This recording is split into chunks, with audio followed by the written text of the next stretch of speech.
Today, I'm going to be demonstrating how you guys can sabotage someone else who's AFKing Stump Snail.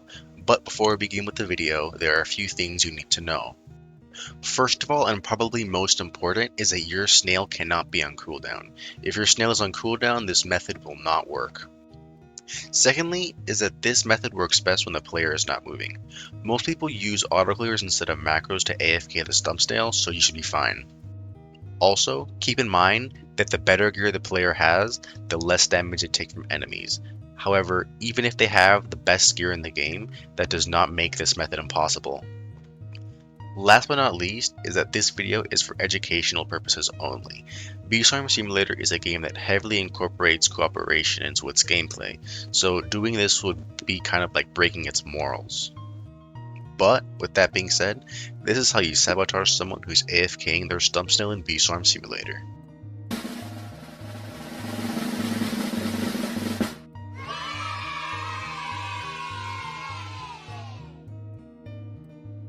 So first, you're going to want to go to Stump Field and identify which part of the field the player is standing on.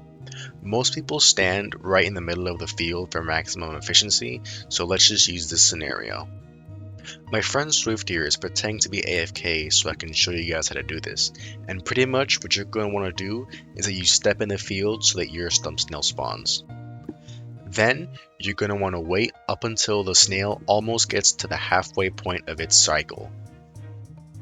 Once he gets to around where I'm standing right now, you're going to want to leave the field so that the Stump Snail can start heading back to his cave.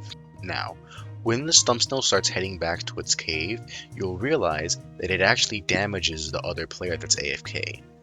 Usually, Stump Snails are only supposed to damage you. However, since the Stump Snail does not have a designated target, which is supposed to be you, it can attack anybody, which causes the possibility for someone to die to your Stump Snail if their gear is low enough. When your Stump Snail reaches the middle of the field where the player is standing, you're going to want to re-enter the field so that the Stump Snail starts crawling back to you. After he starts crawling back to you, you're going to want to leave the field again so that he can go back to the middle and damage a player more. You only have a short window to kill the player, so make sure that you maximize the amount of time that your Stump Snail is at the center of the field. Now, in the scenario that you are unable to kill the player before your Stump Snail gets out of range, you have two options. Either quit or you wait for the next cycle and try all over again. If the player's gear is too advanced, you may find that you have trouble killing them because they take too little damage from your Stump Snail. In that case, you can easily just get one of your friends, if you have any, and teach them this strategy, because their Stump Snail will also damage that player. After enough snail cycles, you will finally kill the player, and congratulations, you have successfully griefed some innocent person that has never done anything wrong to you in their entire life.